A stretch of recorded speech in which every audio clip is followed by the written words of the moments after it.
Halo teman-teman, sekarang kita akan membahas mengenai contoh teks narasi imajinatif, di mana kita akan membahas mengenai struktur dan kebahasaan dalam teks tersebut. Nah, kali ini Ibu sudah menyediakan contoh teks naratif imajinatif yang berjudul Pensil Ajaib. Laila adalah seorang gadis miskin yang pandai. Sebagian besar waktunya ia gunakan untuk belajar dan juga membantu orang tuanya. Selain itu, Laila juga suka menghabiskan waktunya untuk menggambar. Sayangnya, kini ia tidak dapat menggambar lagi karena pensil yang dimilikinya sudah hampir habis dan sangat pendek, sehingga tidak dapat digunakan lagi. Laila juga tidak bisa membeli pensil baru karena tidak memiliki cukup uang. Dalam keseharian Laila, ia membantu orang tuanya memunguti plastik yang ada di jalan. Saat tengah mengambil plastik, Laila menemukan ada sebuah pensil yang tergeletak di jalan. Laila mengambilnya dengan senang. Ia akan dapat menggambar lagi sepulang mencari plastik. Saat di rumah, Laila mulai mengeluarkan pensil yang ia temukan tadi di jalan, lalu mencoba menggambar bunga di kertasnya. Alangkah kagetnya ia ketika selesai menggambar bunga. Tiba-tiba, bunga tersebut menjadi bunga sungguhan dan tergeletak di atas kertas tempat ia menggambar. Laila merasa kaget dan tidak percaya. Ia mulai menggambar ayam untuk memastikan apakah yang ia lihat memang nyata. Sesaat setelah ia menggambar ayam, alangkah kagetnya tiba-tiba di hadapannya ada seekor ayam hidup yang berkokok sangat kencang. Kini ia menyadari bahwa ia memiliki sebuah pensil ajaib. Dengan sigap, ia segera menggambar berbagai keperluan yang dibutuhkan oleh keluarganya. Ia menggambar beras, makanan, lauk pauk, uang, dan berbagai kebutuhan lainnya. Saat orang tua Lala datang, alangkah kagetnya mereka melihat rumah dipenuhi banyak benda yang mereka butuhkan. Ibunya hampir menangis karena merasa sangat bahagia karena kebutuhan mereka dapat tercukupi. Meskipun begitu, Lala menggunakan pensil ajaib dengan bijak. Ia tidak sembarangan menciptakan benda dengan pensil ajaibnya. Ia tahu bahwa bersikap berlebihan nantinya akan menimbulkan petaka buruk untuk dirinya maupun dengan keluarganya. Nah, pada kali ini selanjutnya kita akan membahas mengenai struktur cerita dari cerpen pensil ajaib tadi yang kita baca. Nah, bagian pertama yaitu bagian orientasi. Pada bagian awal, kita menerangkan tokoh Laila dan sifatnya, di mana bagian Laila adalah seorang gadis. Ini merupakan yang saya blog ini merupakan bagian orientasi, di mana dia menceritakan sifat Laila, tokoh Laila, dan peristiwa-peristiwa yang ada yang diceritakan. Terus habis itu pada bagian kedua yaitu komplikasi, di mana sudah mulai munculnya adanya permasalahan-permasalahan, di mana Laila tidak dapat menggambar lagi karena tidak mampu untuk membeli pensil. Di sini diceritakan bahwa si Laila itu tuh tidak mempunyai hobi menggambar, tapi dia tidak lagi bisa menggambar karena pensil yang ia punya sudah mulai mengecil dan hampir habis. Dan selain itu dia tidak bisa membeli pensil itu lagi karena dia termasuk dalam keluarga menengah ke bawah. Tidak sanggup untuk membeli pensilnya lagi.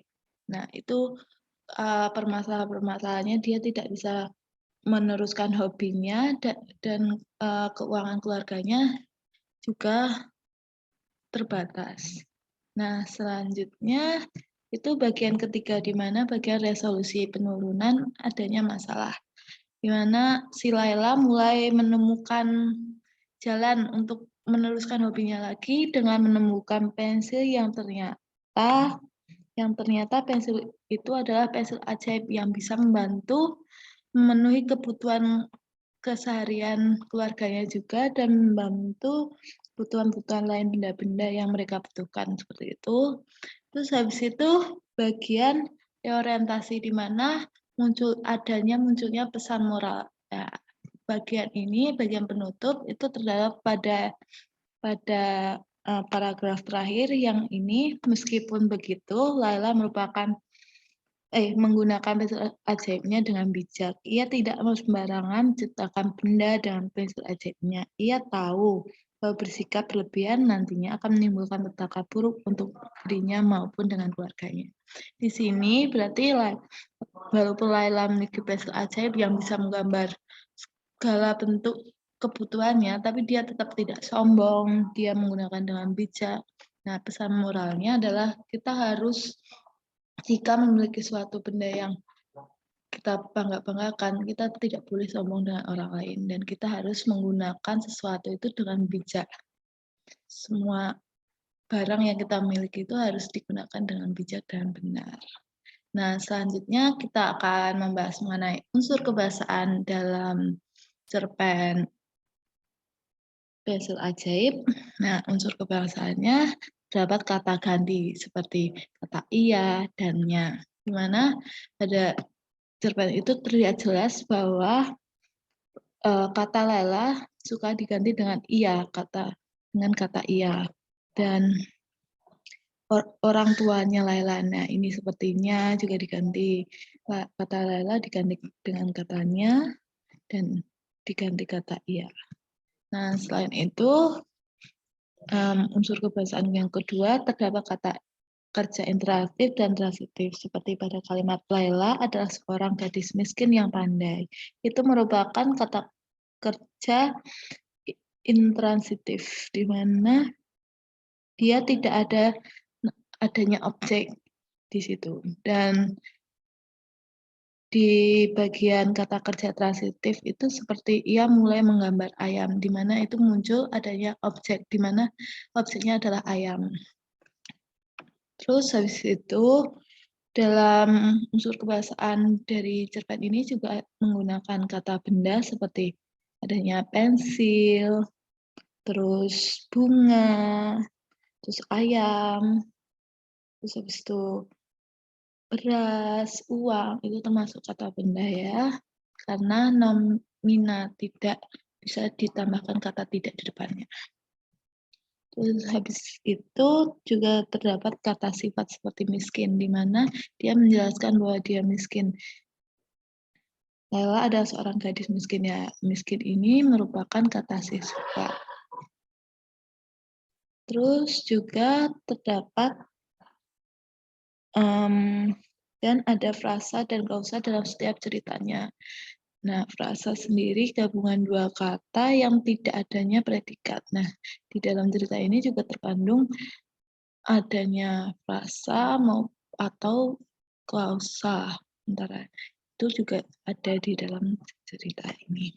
Terus selanjutnya menggunakan kata penghubung penanda urutan waktu. Nah, yang ada dalam cerpen itu penanda urutan waktunya yaitu saat dan kini. Mungkin ada lagi, kita lihat ya, kita cermati. Kalau Ibu tadi barusan untuk menganalisisnya baru ada kata kini dan kata saat seperti ini termasuk penanda waktu. Nah, seperti itu. Kemungkinan cuma ada dua itu, pokoknya ada dua itu untuk penanda waktu di dalam novel ini.